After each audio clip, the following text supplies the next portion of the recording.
Aqui lembrando que a gente está na semana aí do Fórum Jurídico, né? Nessa segunda-feira começa o Fórum Jurídico aí do Unipan e eu e o professor Paulo estaremos, né, lá, né? Estaremos lá apresentando. Boa tarde, Paulo. Boa tarde. Tudo bom? Meu rosto tá beleza aí? Tá Não, desfocado, não, para. não, seu rosto está desfocado, tá com algum problema aí. Você tá parecendo um pouco queixo Sei. grande assim, ó, sabe? Deve ser algum problema da câmera aí. Aqui, sim, tá bom? Aí Aqui, parece que tá meio careca também. Você disse que não. você disse que ia usar um chapéu para disfarçar? Como que é? Isso aqui é a luz, né? É a luz, né? É a luz aqui que dá mais ênfase às nossas situações genéticas, né? É, a luz bate aqui na careca também, aí, né, aí, ó. E Inclusive, a você luz, tá com a parafernália aí, né? Toda. é a luz de blogueira aqui, como chama? Ring light. É para aparecer no olhinho aqui, ó, aí, ó, tá vendo? É Agora eu isso aí. perce... Agora eu percebi que eu tô com uma pele muito oleosa. Tem que passar maquiagem, Paulo. Passar maquiagem. Não, não que eu passe, né? E aí, vê minha Mas vamos camisa, ó? lá. Ó. Vamos lá. Ó, Oasis, Galoises, Galoises. Não é? E aí, tava falando aí do fórum, né? Fórum semana que vem vai ser muito bacana, né? Então, vai ser muito bacana. Qual que é a sua expectativa aí para o fórum? Eu acho que é sem comentários, né? Uma proporção de um evento desse tamanho, online, de graça, né? Você vai ter o Brasil inteiro assistindo, Uhum. só nomes assim consagrados, né? No cenário jurídico. Então, com certeza, é uma inovação que a instituição, né? Que o Unipan fez aí, que tem que tirar o chapéu, dar os parabéns. O pessoal mandou muito bem. Dar parabéns mesmo para todo mundo aí que está ajudando. É, e como a gente falou, nomes que talvez, né, dificilmente viriam, né, presencialmente, porque a gente tem essa problemática aí do aeroporto, do acesso, né?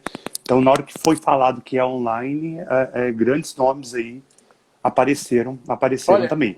Não, a não que gente, eles não viessem, não que eles não viessem no presencial, mas é mais difícil a logística, né? a quantidade e a qualidade daqueles nomes do fórum, né? Uhum. A qualidade e Aí, a a Sabrina tá até aí, oportunidade. ó. Estão falando do Sabrina fórum, estão falando do é fórum a aqui. organizadora oficial aí. Sem ela, não tem o fórum jurídico. Sem comentários, né? O trabalho aí que a equipe toda fez, né? E principalmente a professora Sabrina, foi espetacular. Mas, assim, é igual o resumo que se faz disso tudo é a questão da disponibilidade e oportunidade de reunir todos aqueles nomes. Você vê nomes internacionais, né, Uhum. nomes reconhecidos internacionalmente, então a gente realmente tira o chapéu para a instituição e todos os envolvidos que fizeram esse trabalho aí magnífico.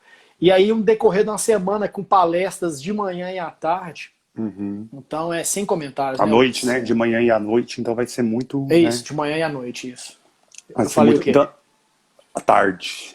E é o como? E é como que é o correto? É igual no Chaves, né? Igual no Chaves. E eu falei como? Então vamos lá, vamos trabalhar. Então o Vamos pessoal tá. trabalhar. Pessoal, é o seguinte, para quem está assistindo e não é daqui, né, às vezes perfis de fora e também, vocês vão entrar lá em univentos.unipan.edu.br, faça a inscrição, né, no link aí do evento, dos professores. Ah, aí sim, Tico, aí sim, ó, canequinha, né? Aí no univentos.unipan.edu.br faz a inscrição e a transmissão é no canal do YouTube, né? youtube.com/canal Unipan. Tem que inscrever, né? Tem que inscrever no canal para ter acesso à transmissão ao vivo, e inscrever no Univentos para ter o certificado. Mas não deixem de assistir, não deixem de participar. Beleza? O que você trouxe para nós aí, Paulo? Bom, primeiro a gente está trabalhando aí, já é a terceira semana, né? A gente está comentando Uhum, aí sobre os julgados, né? E aquilo que a gente sempre fala, né? Que os julgados ele tem uma relevância muito grande no exercício do concurso público, das provas, uhum, né? Mas também em relação a quem advoga também. uhum, Muitas vezes as pessoas falam assim, eu vou ler julgados porque cai em prova. Mas a pessoa tem que considerar também que é uma atualização do seu exercício da advocacia. uhum, Então, eu vejo que esse trabalho que a gente tem feito, que é voluntário, né, no uhum. sábado, ao fim de tarde, é um trabalho também que agrega aí ao pessoal do exercício da advocacia também. Ulisses, o que aconteceu? Eu trouxe uma aqui, um julgado que eu achei muito interessante, porque ele trata do sistema prisional. E você trabalhou muitos anos com isso, né? É professor de direito penal e trabalhou durante muitos anos com essa temática. O que aconteceu? Esse julgado aqui foi de uma DPF que estava alegando uma situação de estado de coisas inconstitucional. Então, essa DPF, na verdade, já existia a DPF, que foi aquela impetrada pelo PSOL em 2015, que alegou o estado de coisas inconstitucional do sistema penitenciário. E esse estado de coisas inconstitucional, naquela época, né, vou até comentar aqui, alegava o impacto dos direitos fundamentais do sistema prisional. E o que aconteceu? Então existia a DPF que tratou do estado de coisas inconstitucional, e depois teve uma nova DPF devido à situação do Covid, alegando que haveria continuidade do estado de coisas inconstitucional em decorrência do Covid. E aí eu achei muito interessante, ao final, até se você quiser interromper, compartilhar isso com você, porque devido à sua experiência que você teve e ainda tem em relação ao trabalho com o sistema prisional, a realidade que na semana passada você comentou sobre aquele julgado sobre o chuveiro com água quente, né? Então, a gente sabe que o sistema prisional, inclusive, teve uma época, né, Ulisses, que o TCC só era sobre o estado de coisa inconstitucional, né? Bom, então, aí tem esse histórico, né, que em 2015 o PSOL ingressou com essa DPF, e naquela ocasião o STF concedeu parcialmente a medida cautelar e ficou determinado nessa DPF antiga de que os juízes e tribunais de todo o país deveriam implementar, no prazo de 90 dias, uma audiência de custódia. Depois, a outra determinação foi de que a União liberasse o fundo penitenciário para utilização e o cuidado para evitar esse estado de coisas inconstitucional. Agora, em março de 2020, o IDD, né, pediu o ingresso numa ADPF, a DPF 347, pedindo a participação como amicus curiae, mas com a alegação de que deveriam ser tomadas medidas em relação ao Covid-19. E aí já houve uma crítica em relação à inclusão dessa DPF 347 com a ligação da participação da pandemia do Covid, porque o pedido, né, de alegação desse Instituto IDD para participar dessa DPF era abrangente demais. No controle de constitucionalidade, né, dentro do modelo abstrato, que tem um modelo abstrato e um modelo concreto. Existe uma situação que, apesar do controle ser abstrato na DPF, o pedido tem que ser específico, né? A causa de pedir, os fatos, os fundamentos jurídicos precisam ser mais abrangentes. E já começou a crítica da participação, envolvimento e inclusão do Covid nesse estado de coisa constitucional a partir daí. A partir do momento em que pediu novas medidas sobre o Covid, mas ficou algo assim, sem especificação de quais medidas deveriam ser adotadas e assim por diante. E esse pedido desse instituto, o IDDD, nessa DPF 347, teve duas determinações do ministro relator, que foi o ministro Marco Aurélio. Ele teve duas decisões. A primeira delas, em que ele decidiu monocraticamente, ele negou o seguimento do pedido formulado pelo IDD, em virtude dele não ser parte da DPF. Ele disse, então, que a participação como amicus curiae nessa DPF pelo Instituto IDDD, ela seria imprópria pela situação dele não ser um terceiro interessado. E por isso mesmo, ele indeferiu a participação desse Instituto IDDD como amicus curiae. E o plenário acolheu essa decisão monocrática, dessa decisão monocrática do ministro Marco Aurélio. E a segunda decisão dele é que, ele indeferiu a participação como amicus curiae. Na segunda ocasião, ele determinou medidas em relação ao pedido. E essas medidas que ele determinou de ofício. Ele não levou a discussão para o plenário. E esse ponto o plenário não acolheu.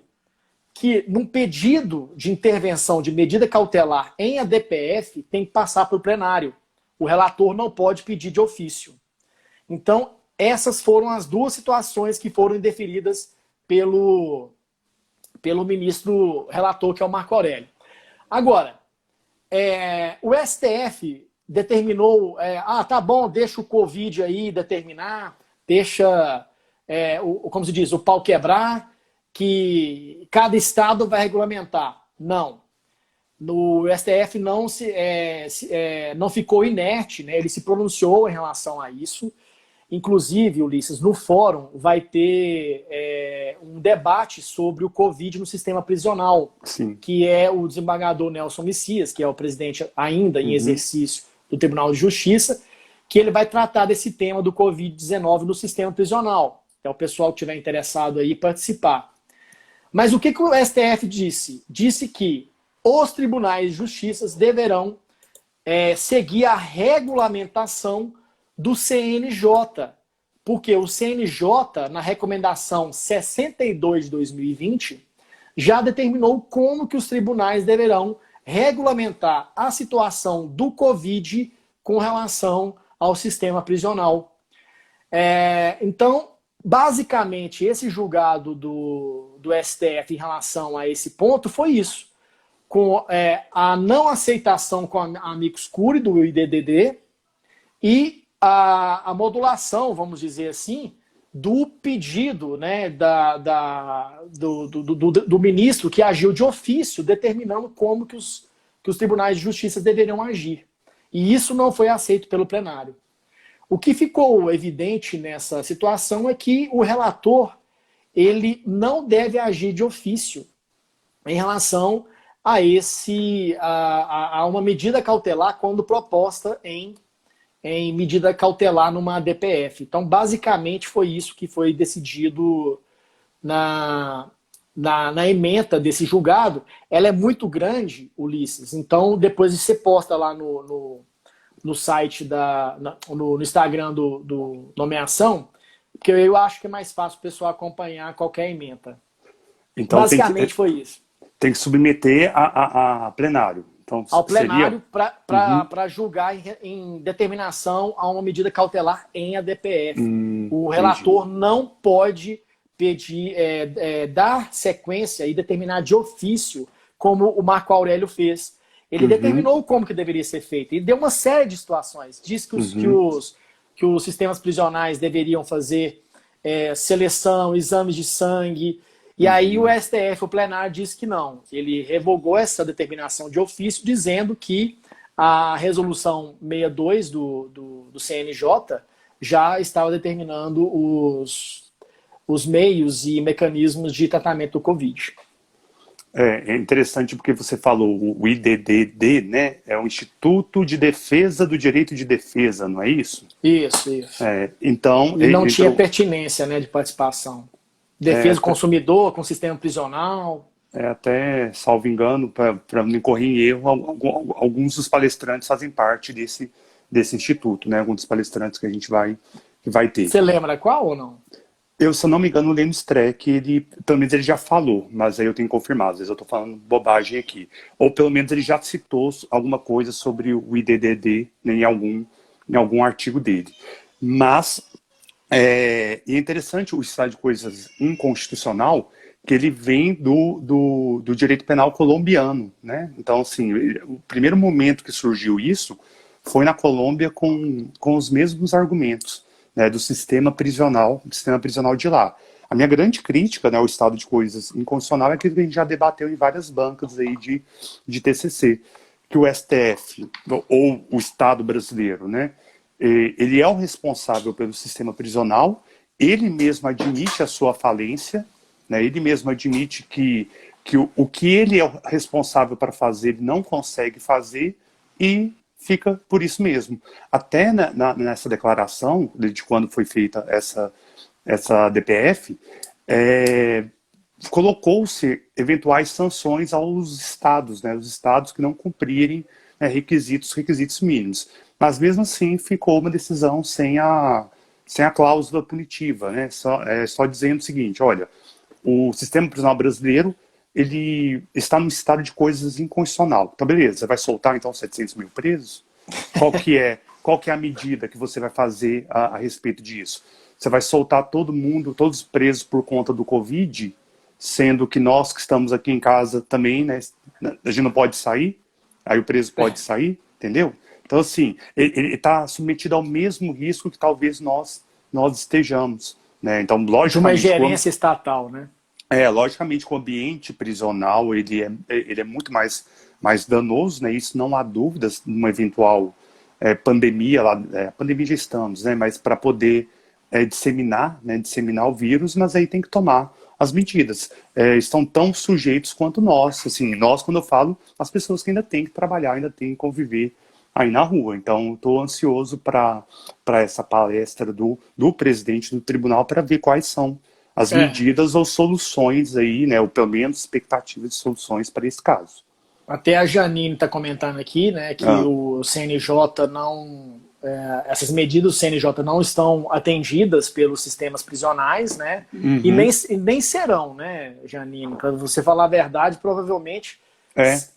Será? Porque nem a própria questão da...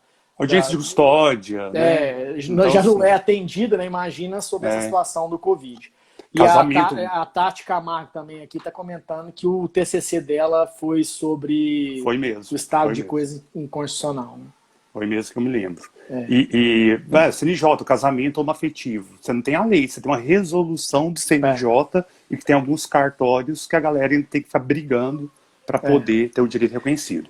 Bacana. Eu estava brincando, só para terminar aqui esse comentário, eu brinquei, entre aspas, com você esses dias para trás, até no grupo de alguns professores também, sobre a situação do levantamento de crises, né, Ulisses? Todo mundo está falando de crises do sistema prisional, crise do direito, crise do positivismo, né? Até muito debate em relação à crise da hermenêutica, né?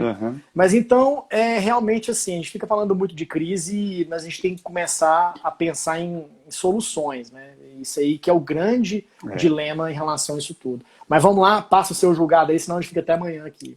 Ou medidas para minimizar, né? Isso. Bom, já que você falou aí até do estado de coisas inconstitucional e também da Constituição Federal, eu vou falar um pouco aí da atuação do Ministério Público. Então, qual que foi o caso concreto? Tudo que eu estou lendo está no informativo 970 do STF, os que você pegou também, né? Foi. Se você quiser até colocar aí que eu coloco lá depois, 970 do STF. E qual que foi o caso concreto? Um procurador da República, então o concurso ele é do Ministério Público Federal, e a gente sabe muito bem que esses concursos da esfera federal, você vai trabalhar muito longe de casa, né? Sem nenhum desmerecimento aos locais, mas é porque esses locais mais afastados são os primeiros a vagar. Então, por exemplo, nós aqui de Patos de Minas, ou você aqui de Patos de Minas, interior de Minas Gerais que está assistindo, você passa num concurso, por exemplo, se bem que o juiz federal é dividido por regiões, né? Mas concursos que não são divididos por regiões, advogado da União, procurador da República, Polícia Federal, né, agente da Polícia Federal, delegado da Polícia Federal, muito provavelmente você vai trabalhar nos rincões aí do país. Área de fronteira, estados mais afastados, porque são as primeiras vagas que surgem. As pessoas, quando vão trabalhar lá, né, dificilmente, então, pegar um exemplo, dificilmente o cara que vai trabalhar no Acre, ele é do Acre. Então, ele pode ser, por exemplo, uma pessoa de São Paulo, de Belo Horizonte, né, do Rio de Janeiro, e ele vai trabalhar para o Acre. Qual que é a expectativa dele? Que ele tente remoções e que ele vá tentando voltar para mais perto da cidade dele. Então, você que pensa essa carreira, principalmente a galera, eu sei que tem muita gente que estuda para PRF, para Polícia Federal, né, já tenha isso em mente. Você vai trabalhar muito longe. Área de fronteira, cidade de 5 mil habitantes, então é uma situação mais pesada. E né, dos aprovados desse concurso foi trabalhar no Acre.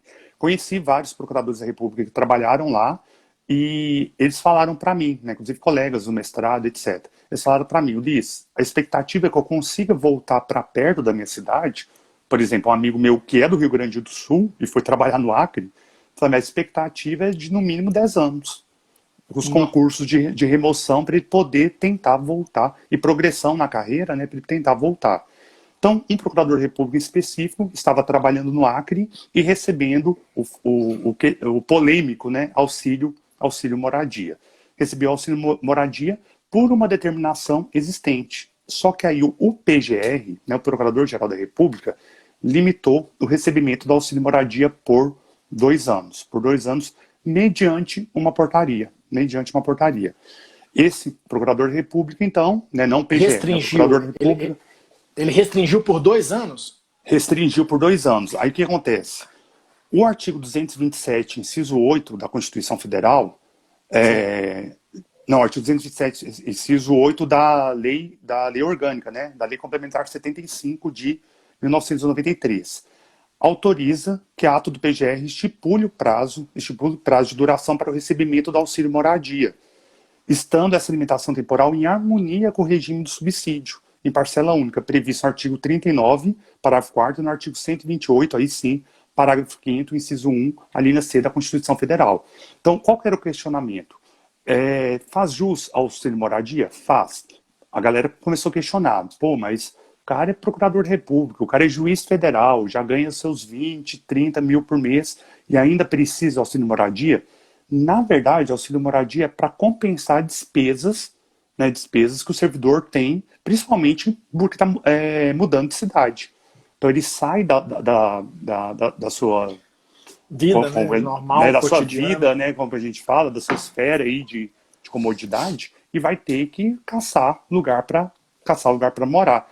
Né? E eu e você, Paulo, a gente conhece, né, amigos nossos aí que passaram em concursos aí de carreira, que os caras, com todo respeito, você não pode morar em qualquer lugar. Né? Você tem que ter um local seguro, você tem que ter um local aí de fácil acesso. Às vezes a cidade que você trabalha não vai ter a estrutura para você morar, você tem que morar numa cidade mais perto. Então, principalmente concursos estaduais, e eles têm que ir para uma cidade que tem um ofereço mínimo, porque a cidade que eles vão atuar mesmo não tem uma condição mínima. Não tem, a gente falando de cidade de 5 mil habitantes no interior aí do país, 5, 10 mil habitantes, enfim. Então ele vai ter essa despesa. Você pode questionar, né, se ele já ganha muito ou pouco, isso aí vai ser relativo, mas fato é que ele faz jus ao auxílio moradia. E olha só, se ele tiver essas despesas, porque se não tiver, beleza. Se não tiver essas despesas, logicamente não faz jus, porque é o subsídio, né? Então, um pouco de direito administrativo. O subsídio é o pagamento de uma parcela única. Você não pode ter aqueles penduricalhos, né?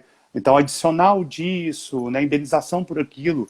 Os caras já ganham muito, né, comparado com a média nacional, porque ele não faz jus à hora extra, ele não faz jus aí a adicionais, ele faz jus pelo subsídio, que é uma parcela única.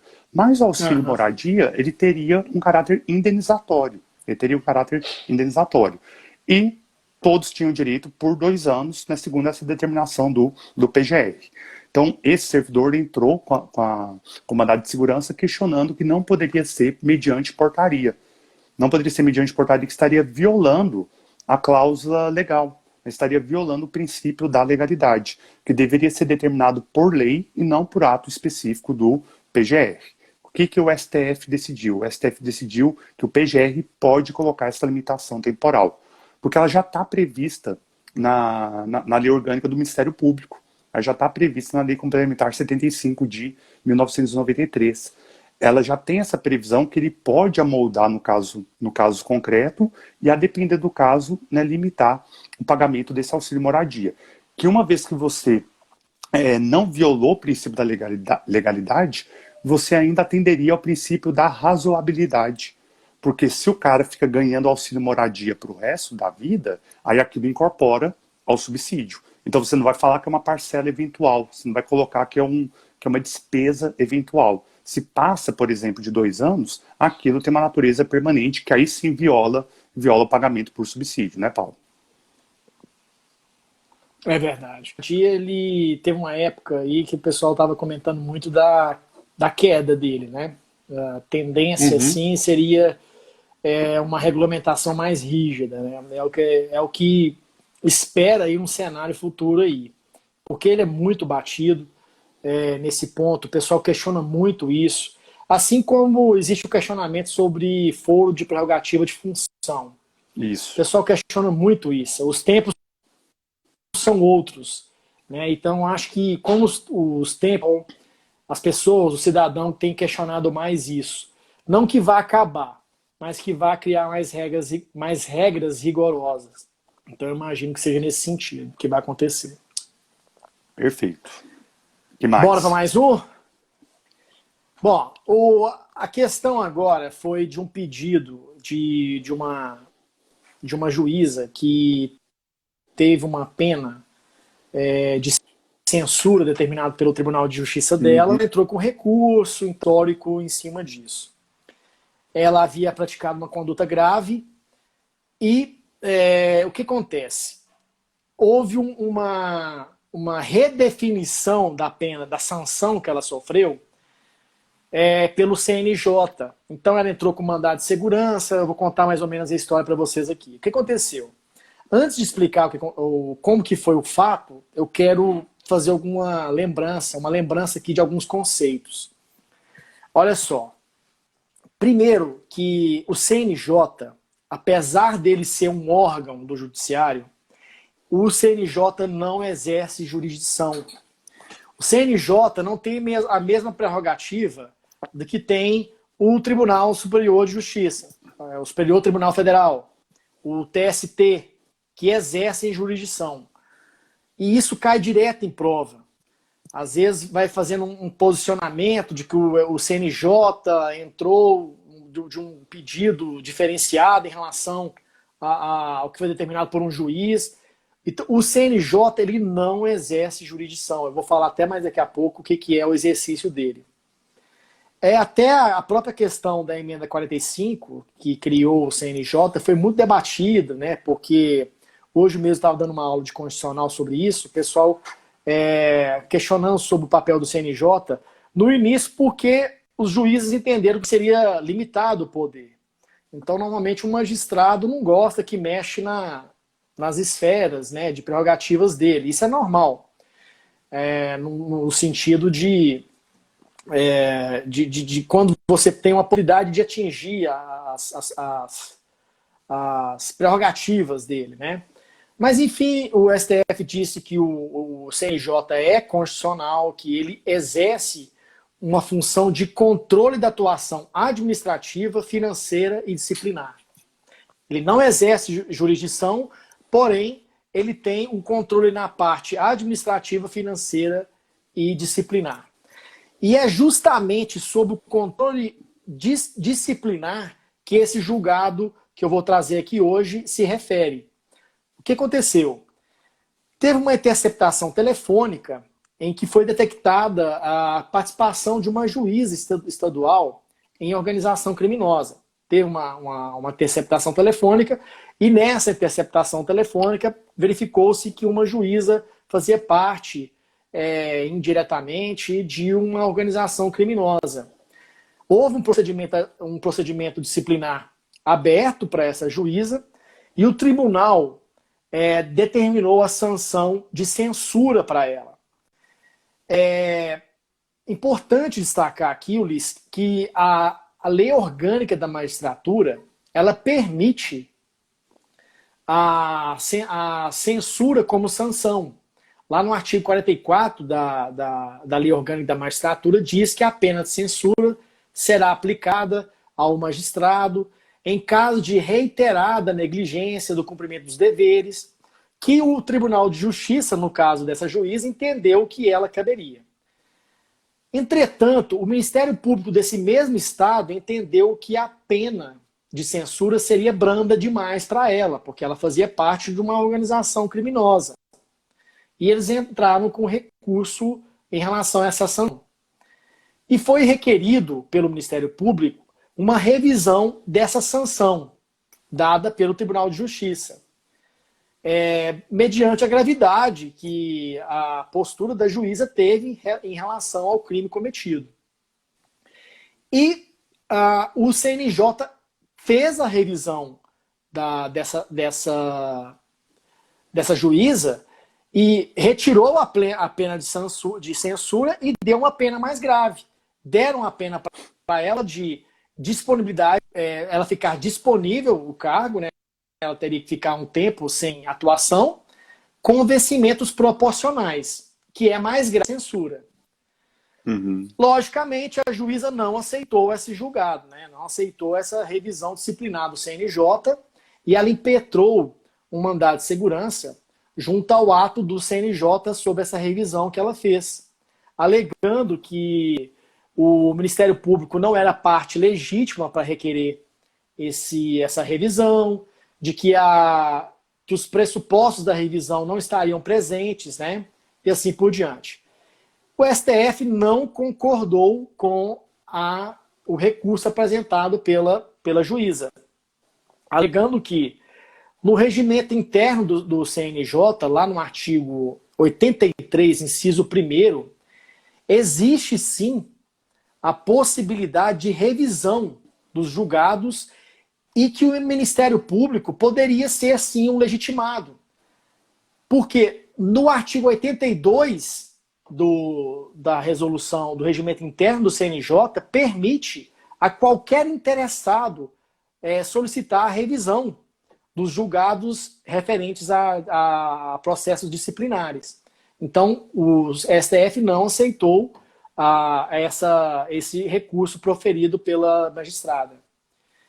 E mais, lá no artigo 88 do regimento interno do CNJ, diz que é possível alterar a classificação da infração. Então, é permitido ao CNJ, ao revisar as sanções disciplinares, ela alterar a classificação da infração. O que aconteceu com ela? De censura passou para disponibilidade e vencimentos proporcionais. Por fim, foi definido a questão do prazo de instauração de revisão, que está lá no artigo 103b da Constituição, que tem um prazo decadencial de 1 ano para rever as revisões disciplinares. E, então, fixou-se a tese de que, a partir do momento em que houve a publicação pelo Tribunal da Sanção, corre o prazo de 1 ano para rever a sanção disciplinar desse magistrado. Essa questão, então, é o seguinte: CNJ não exerce jurisdição e tem poder de administração, de rever decisões administrativas e também decisões disciplinares. E nas revisões disciplinares pode, inclusive, agravar as sanções realizadas pelos tribunais, ainda que agrave a sanção do magistrado.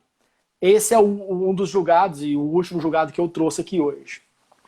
É interessante você falar do CNJ, porque realmente sempre é uma questão que cai em prova, né? O CNJ não é um órgão, né, que tem jurisdição, mas o juiz, ele é um órgão, é até estranho, né, quando aparece em prova, né?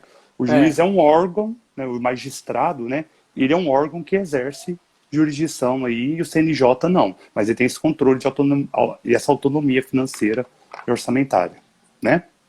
Isso.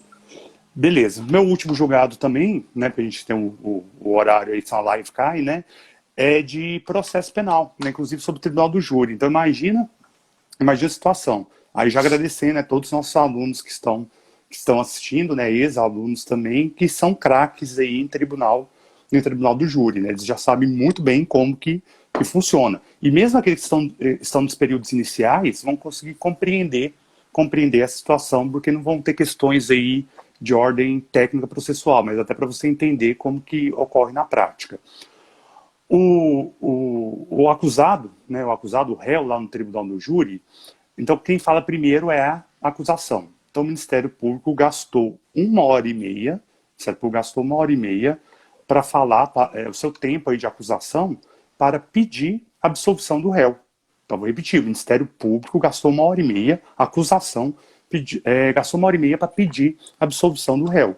Uai, Ulisses, mas o MP pode fazer isso? Pode, né? O MP ele tem essa autonomia de, inclusive, quando ele verificar que não tem, né, indícios suficientes ou insuficiência de provas, né, ou alguma coisa que aconteceu lá após a pronúncia, o Ministério Público pode pedir absolvição. Então não é raro, né, uma galera aí, vários alunos aqui já assistiram, júris aqui em Patos, né, verificar o promotor de justiça pedir absolvição do réu, né, muitas vezes aí porque as provas são frágeis ou teve algum incidente lá processual. Então o MP, a acusação, pediu absolvição. Foi para a defesa, foi lá para a hora do debate da defesa, que teria lá 1h30 para falar também. O advogado de defesa gastou exatos 3 minutos. Agora, convenhamos. Se o cara que poderia te colocar na cadeia, né, se o cara que poderia lá convencer os jurados para te colocar na cadeia, gastou 1h30 pedindo a sua absolvição, o que você, advogado de defesa, tem que fazer? Nada. Falar, isso mesmo, concordo, né, e bola para frente. E foi isso que o advogado fez. Resultado, a acusação pediu absolvição, a defesa concordou com a absolvição, e o cara foi condenado. O cara foi condenado, assim, contrariando os argumentos. Logicamente que cabe recurso. O réu, ele tão não se sentiu lesionado pela defesa que teve, que ele contratou o mesmo advogado para apelação. Então ele contratou o mesmo advogado para apelação, que ele falou, olha, eu sou seu advogado de defesa, eu vou pedir sua absolvição. A acusação já pediu, então só vou concordar, menos é mais, só vou concordar e tá tudo certo. E ele achou um absurdo, que o principal argumento de apelações no tribunal do júri, a decisão dos jurados é contrária aos autos. A decisão dos jurados é contrária à prova dos autos, e foi isso que pediu. E perdeu na apelação também.